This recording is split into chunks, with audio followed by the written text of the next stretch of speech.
As we start the new year, what are the performance improvements we might see in Star Citizen in 2024?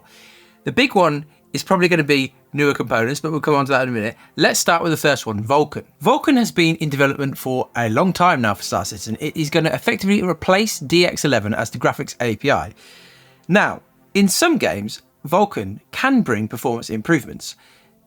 They're not massive though, and so the community, I think, has been hoping that Vulkan was going to make a massive difference to Star Citizen performance overall, but I think we'll have to wait and see. It is a lower level graphics API, which means the developers will be able to get more into the weeds, do more tweaking, and effectively set things up, rather than DX11, which is more of just a slap it on and off you go. So depending on what CIG do with this, we may see more performance. Who knows? They did say at one point, though, that they will give us more graphics options when this comes in. And so there's potentially a chance that we'll be able to actually tweak the graphics ourselves meaningfully, because at the moment, other than the clouds, a lot of the graphics settings don't really meaningfully change performance.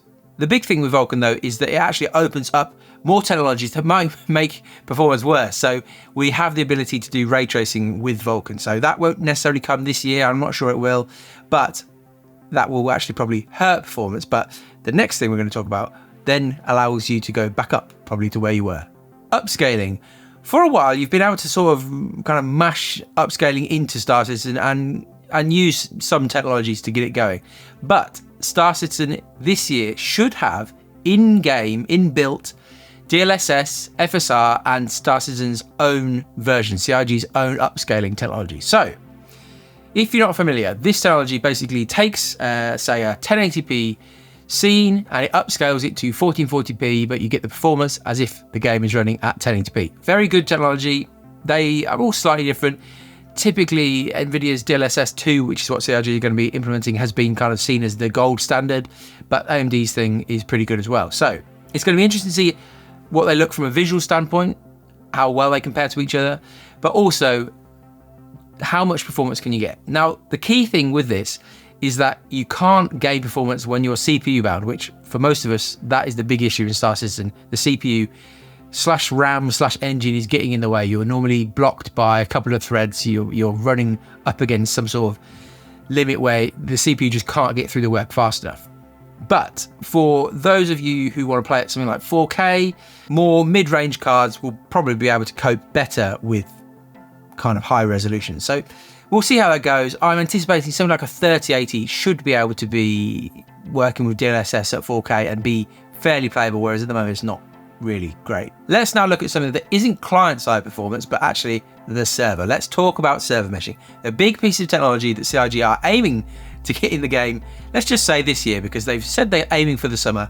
Let's just hope they get it in by the end of the year. The big problem with the game in its current state is that things that are reliant on server FPS don't work very well. So things like the AI that need to be updated by the server are really struggling. So often you got the server FPS number and often it's really, really low. Ideally, I think we're aiming for a 30 FPS server refresh or update, but at the moment we're sometimes down under 5. So things just don't work very well. Now, I think it's questionable whether actually the first implementation of server meshing will do anything to this server-side performance, because the theory goes that the first implementation of server meshing, static server meshing, will just be two servers talking to each other, and it will be the Stanton server talking to the Pyro server. It will be passed between them, but in theory, there's still going to be 100 players on the Stanton server and 100 players on the Pyro server.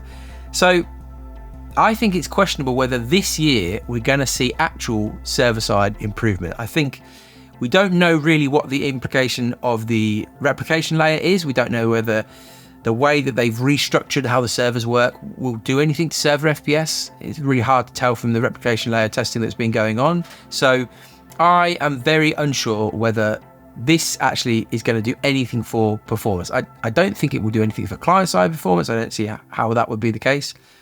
Maybe entity counts, I don't know. But I think from a server-side performance, I think still, I wouldn't hold your breath that 2024 is going to bring really snappy, responsive AI, servers doing everything they should. I think maybe that will be for a while down the track when we've got more dynamic server meshing going on, where we've got more servers and maybe they've got less players on them. Now, the big one for client-side performance this year is actually not going to be really anything to do with the game itself. It's going to be new parts, new components. The boring stuff first. Nvidia are releasing super GPUs. It's just a refresh of the 4000 series that we've got now. That isn't particularly interesting. Again, often it's the CPU in the way, not the GPU. But those GPUs will be slightly faster. So there you go. The real interesting stuff will be the CPUs. I think we are expecting the 8000 series from AMD this year. So Ryzen on the AM5 platform, same motherboards that you've got already. If you've got a 7800X3D, in theory, we're going to see 8000 series potential upgrade paths. It will be interesting to see whether we get X3D chips straight away, the chips with the V-cache, which Star Citizen really seems to like. But it's going to be fascinating, really. There could be some really decent bumps in performance by just upgrading your CPU. Now, obviously, just is an interesting word. These things will cost a lot of money, but if you're wanting the best performance of Star Citizen, as I've been saying on this channel for 3 years now, you're going to want the best CPUs. So I imagine quite a few of us will end up jumping to the 8000 series from AMD. On the Intel side, I think we are also potentially going to see the 15th gen Intel CPUs. Now, the 14th gen, I haven't even bothered testing. They're effectively the 13th gen with a different box. There's some very, very minor changes, so they're not that interesting. But in theory, again, the 15th gen from Intel should be a bit more of a jump, and also that will be on a new motherboard, and therefore there will be at least one generation of upgrading on there. So in theory, they'll be interesting as well. I'll test those as well when they come out. So, I mean, that's quite boring to say how to get better performance in Star Citizen, buy more parts, buy better parts, but that is realistically the way this thing works. And so I think I'm pretty excited to see what I can test over this year. But overall, this year should bring some performance improvements. If we get Vulkan and DLSS and upscaling stuff, they should help some people in certain scenarios where you are GPU bound. We should see some improvement from those two. And then, yeah, hopefully we're going to see some juicy upgrade options this year from AMD and Intel.